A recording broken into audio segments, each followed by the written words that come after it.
Herkese merhaba, kanalımıza hoş geldiniz. Bugün hep birlikte görmüş olduğunuz gibi arı ve petek modelini yapacağız sizinle. Modelimizde kullanacağımız malzemelerimiz şöyle: 2 numara tığ ve koton ipler. Koton iplerden istediğiniz renklerde, sarının tonlarında kullanıyoruz biz. Genelde siyah rengimizi de aynı şekilde koton iplerden kullanabilirsiniz. Yapacağımız modelde kullanacağımız bir de tabii ki de elyafımız var modelimiz için. Şöyle elyafımızı da malzeme listemizde söyledikten sonra artık yapım aşamasına geçebiliriz. Modelimizin başlangıcında önce şu yuvarlak halkayı yapacağız. Buna da şu şekilde başlıyoruz. Şöyle bir zincir çekiyoruz sihirli halkamıza. İçerisine toplamda 6 tane sık iğne yapacağız. Bu yapacağımda 6 tane yaptım. Bunda 5 tane sık iğne yaptım. Yani bu sayıyı istediğiniz gibi ayarlayabilirsiniz. Şöyle 1 2 3 4 5 ve 6. 6 tane sık iğne yaptıktan sonra şöyle sihirli halkamı kapatıyorum. Daha sonra şöyle hemen ilk zincirin tepesine batıyorum ve sıramı tamamlıyorum. Bir zincir çekiyorum. Her boşluğa burada 2 tane sık iğne yapacağız. Şöyle hemen ilk zincirimizin, yani şu hani kapadık ya, oraya bir tane sık iğne yapıyoruz. Yanına ikinci, aynı boşluğa tekrar sık iğne. Toplam 3 tane oldu şu an. Yanına yine dördüncü sık iğne. Aynı boşluğa bir tane daha. Yani her boşluğa 2 tane yapıyoruz. Toplamda 12 tane sık iğnemiz olacak. 9 10 11 ve son boşluğa da bir tane yapıyoruz. Çünkü en başında bir tane sık iğne yapmıştık. Çiftliyoruz. Onu da 12. sık iğnemizi yapıyoruz ve hemen şuradaki o zincir çektiğimiz boşluğa bir kapama işlemiyle sıramızı tamamlıyoruz. Şimdi yapacağımız işlem çok basit. Şöyle bir tane zincir çekiyoruz ve her boşluğa birer tane sık iğne yapacağız. Bundan sonra yapacağımız işlem bu. Burada yine aynı şekilde hemen şöyle zincirimizin dibine batıyoruz. 1 2, her boşluğa birer tane.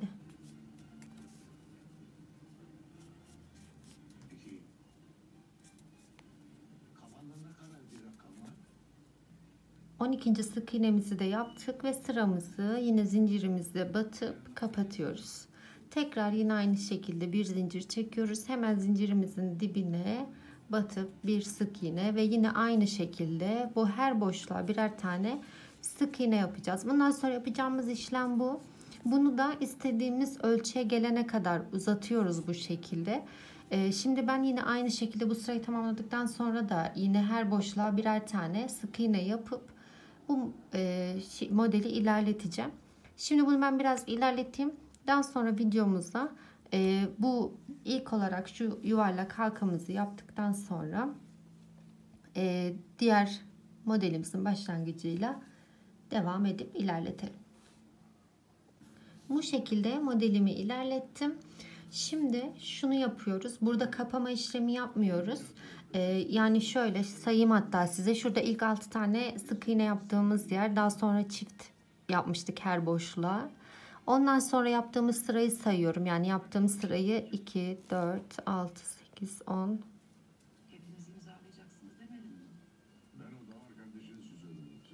32 tane. Şöyle gördüğünüz gibi bu işlemi yaptıktan sonra sıramı örmüşüm aynı şekilde. Şimdi burada şöyle şu şekilde yapıp bunu iğne yardımıyla birleştireceğim. Şuralardan iğneyle dikeceğim. Şimdi ben bu içine de elyaf doldurdum bu arada. İçine elyafı doldurduktan sonra şöyle şuradan birleştiriyorum. Şimdi ben bu birleştirme işlemini yapayım. Daha sonra videomuza devam edelim. Dikme işlemini burada yaptık bu şekilde. Şimdi şu ikinci kısmı yapacağız. Buranın da başlangıcı aynı. Aynı şekilde yine sihirli halka yapacağız ve sihirli halkamızın içerisine toplam yine 6 tane sık iğne yapıyoruz. Şöyle ona da başlayalım yine. Aynı şekilde yine şöyle sihirli halkamızın içerisine 6 tane sık iğne yapıyoruz. Bunu biraz hızlı gösteriyorum. Zaten ilk yaptığımızla aynı işlem olacak. Hiçbir fark yok. Sadece bunu daha kısa yapacağız. Böyle 6 tane sık iğne yaptıktan sonra şöyle yine kapatıyoruz ilk sıramızı ve bir zincir çekip yine aynı şekilde burada da her boşluğa 2 tane sık iğne yapıyoruz. Toplamda yine 12 tane sık iğnemiz olacak burada ve daha sonra her boşluğa birer tane batarak bunu ilerleteceğiz. Yani aynı işlemi yapıyoruz. İkinci defa bu şekilde uzatıp sizi de sıkmak istemiyorum videoda. Yine aynı işlemi yapıp uzatıyorsunuz. Şimdi biz yine aynı işlemle başlayalım. Şu yarım kısmın son işlemine kadar işte kaç sıra ördüğümüze de beraber bakıp bitirelim. Daha sonra onu da sabitleyeceğiz. Bu şekilde devam edelim. Şöyle gördüğünüz gibi sıramızı tamamladık.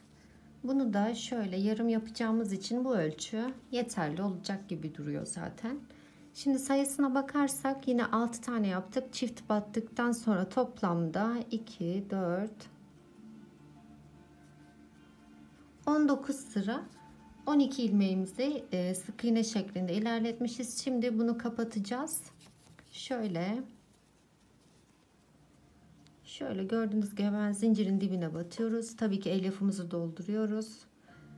Ve 2 ilmeği alıp kesiyoruz. Tekrar yanına batıyoruz.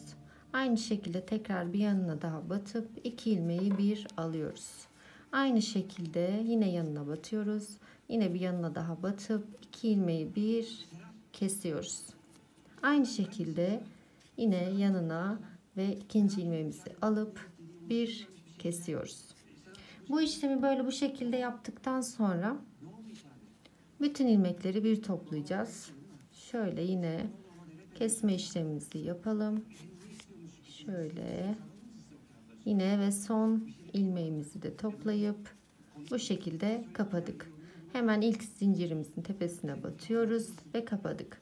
Şimdi şuradaki şey yaparken yani kapamayı yaparken en son kapama yaparken bütün ilmeklerimizi bir alıyoruz. Giriyoruz içerisinden ve şöyle hatta 2 ilmeği alalım ya da şöyle bir yöntemle yapalım. Şurada 2 tanesini geçirdikten sonra hemen arka taraftan şöyle karşıya geçiriyoruz ve bir de şu orta kısımdan ilmeğimizi alıp aradan geçiriyoruz ve kapama işlemini yapmış oluyoruz. Bir zincir çekiyoruz açılmasın diye. Bunu kapattıktan sonra ipinizi biraz paylı kesin ve daha sonra dikme işleminde en azından bir daha ip eklemeye gerek kalmasın. Şimdi onu bu şekilde yaptık. Gördüğünüz gibi kapadık. Şimdi bunu şöyle buraya şu şekilde sabitleyeceğiz. Şu şekilde yani bunu alt kısımlarından bu şekilde dikeceğiz. Şimdi biz bunu sabitleyelim. Daha sonra son işlem olan şunu yapıp videomuzu devam edelim. Bu şekilde ikinci parçayı da sabitledikten sonra şimdi son kısmı yapacağız. Bunu yaparken de yine önce sihirli halkamızı yapıyoruz. İçerisine 6 tane sık iğne yapıyoruz.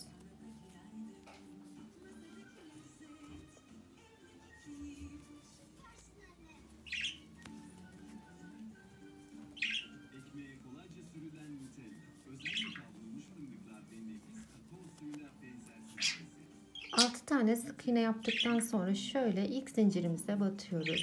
Sıramızı kapatıyoruz. Bir zincir çekiyoruz ve burada her boşluğa birer tane sık iğne yapıp toplam 12 tane sık iğne elde ediyoruz. Bu şekilde her boşluğa birer tane ikişer tane sık iğne yapıyoruz. Böyle sıramızı tamamlayalım. Diğer bir sırayla videomuza devam edelim.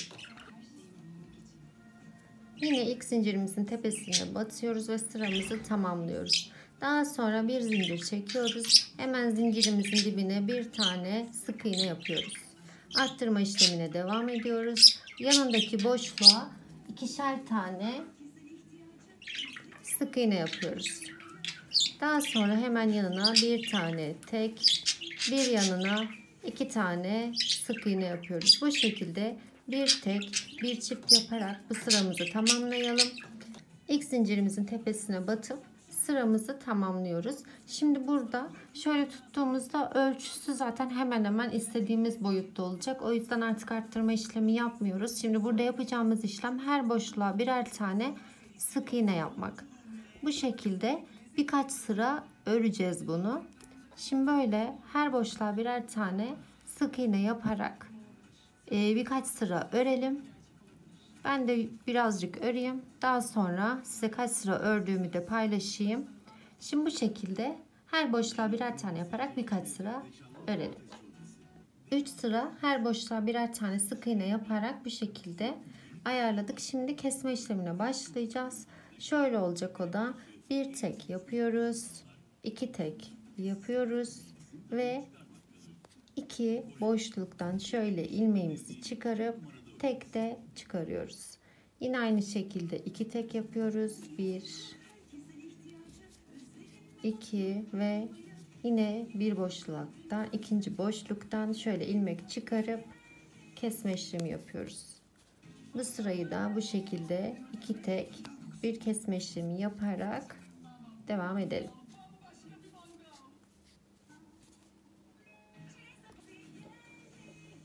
Sıramızı tamamladıktan sonra bir zincir çekiyoruz. Şimdi bu sıramızda da bir tek yapıyoruz ve bir kesme işlemi. Yine bir tek ve bir kesme. Bu sıramızı da bu şekilde tamamlayalım. Videomuza diğer sırayla devam edelim. İçine elyafı da doldurduktan sonra diğer sıramızda da şöyle yapıyoruz. Her boşluktan birer tane, yani iki boşluktan birer tane ilmek çıkarıp kesiyoruz. Yine aynı şekilde yanındaki boşluktan ve şöyle yine aynı şekilde yanındaki boşluktan birer tane ilmek çıkarıp kesiyoruz. Yani sadece kesme işlemi yapıyoruz. Bu şekilde bu sıramızı da tamamlıyoruz. Bu işlemi artık ilmek kalmayana kadar, artık her iki boşluktan birer tane çıkarıp kesme işlemini tamamen kapanana kadar yapıyoruz. Şöyle gördüğünüz gibi zaten küçülüyor artık.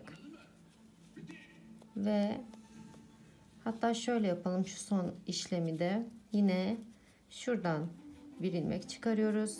Aynı şekilde tam arka tarafından bir tane ve karşı tarafından bir tane çıkarıp ilmeğimizi geçiriyoruz. Bir zincir çekip artık bunu da tamamlamış oluyoruz. Şimdi biz bunu da şöyle sabitleyelim. Daha sonra küçük arı yapımına başlayabiliriz. Ve arıyı da yaptıktan sonra zaten artık son halini almış olacak. Evet, bu şekilde biz bir tane arıyı da buraya sabitledik. Şimdi beraber de yapacağız. Böyle minik olduğu için bu şekilde görünüyorlar.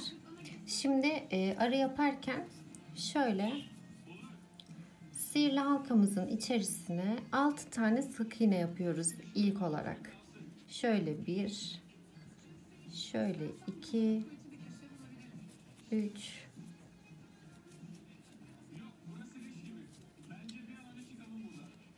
6 tane sık iğnemizi yaptık. Şimdi şu şekilde kapatıp ilk zincirimizin tepesine batıyoruz. Şuradan ipimizi boşluktan çıkardıktan sonra şöyle, bir dakika takıldı.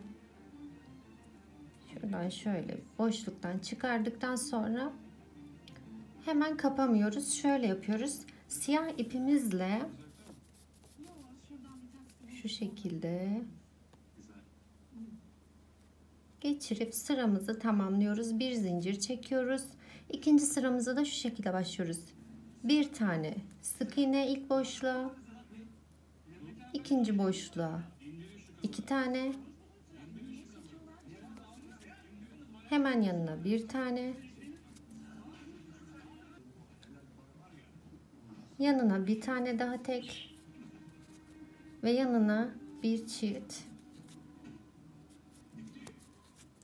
Son boşluğa da bir tane tek. Ve yine ilk zincirimizin tepesine batıp bu şekilde ipimizi tutuyoruz ve yine kapatmıyoruz. Hemen sarı rengimizle, zaten koparmamıştık. Şöyle sarı renk ipimizle hemen şunu da düzeltelim. Devam ediyoruz. Burada da yine aynı şekilde hemen sıramızı kapatıp bir zincir çekiyoruz. Her boşluğa birer tane sık iğne yapıyoruz. Toplamda 8 tane bu şekilde sık iğne elde etmiş olacağız. 3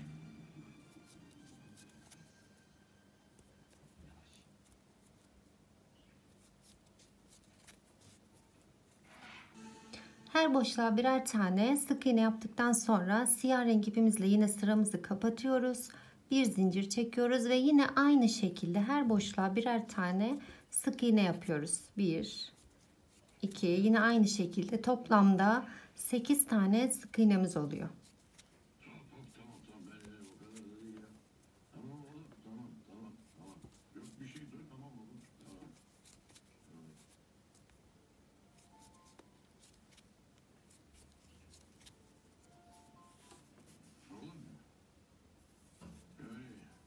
Diğer sıramıza başlarken yine aynı şekilde şöyle sarı ipimizle sıramızı kapatıp bir zincir çekerek başlıyoruz. İlk boşluğa bir tane sık iğne yapıyoruz. Yanındaki boşluğa bir tane sık iğne yapıyoruz ve bir kapama işlemi yapacağız. Yani şöyle bir ilmek çıkarıyoruz.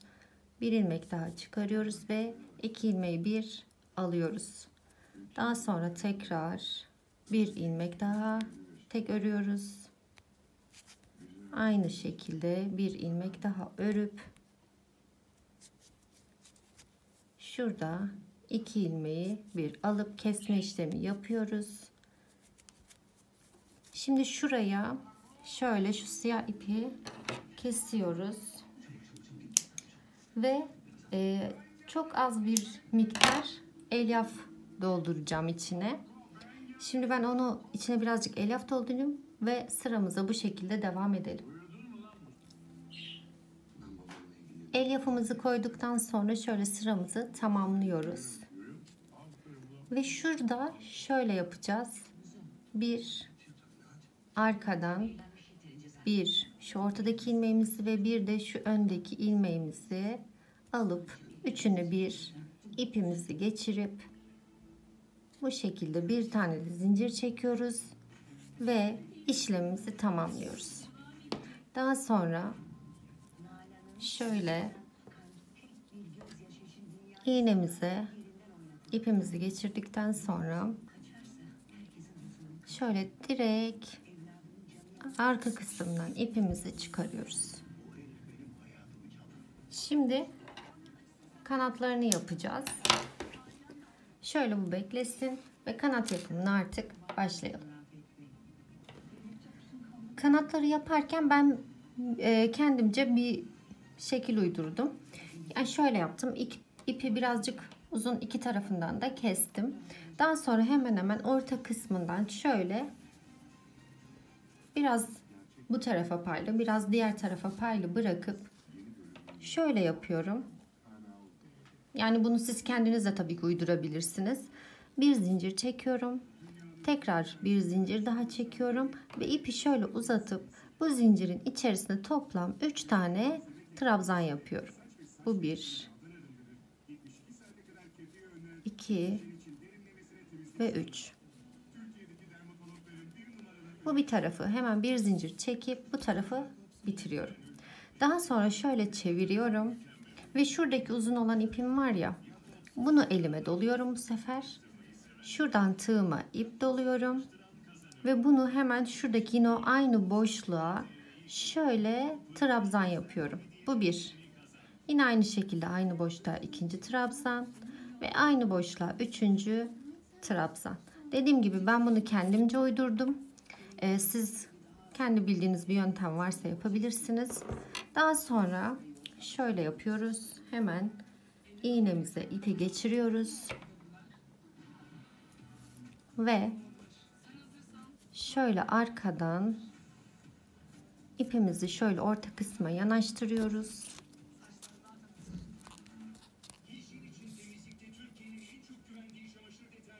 Şöyle düzeltelim.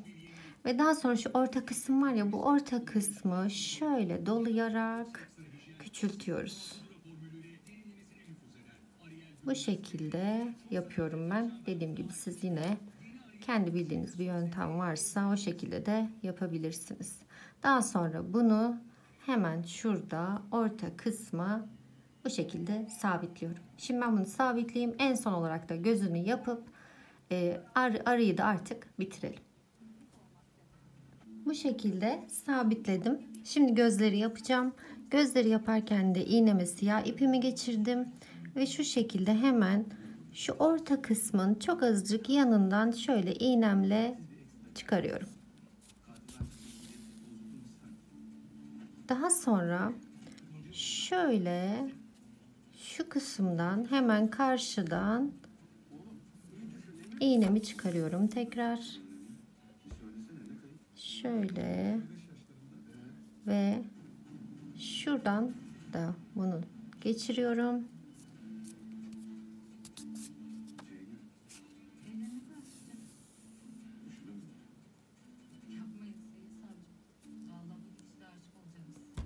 Ve şöyle ipi de kesip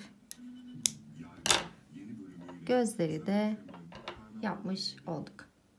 Arımız da hazır. Şöyle hemen yerine koyalım. Ve modelimiz bitti. Son halini aldı. Dediğim gibi kanatlarını bildiğiniz yöntemle de yapabilirsiniz. Ben genelde bu şekilde kendimce bir şeyler üretip pratik yöntemler bulmaya çalışıyorum. Umarım anlatımımızı beğenmişsinizdir.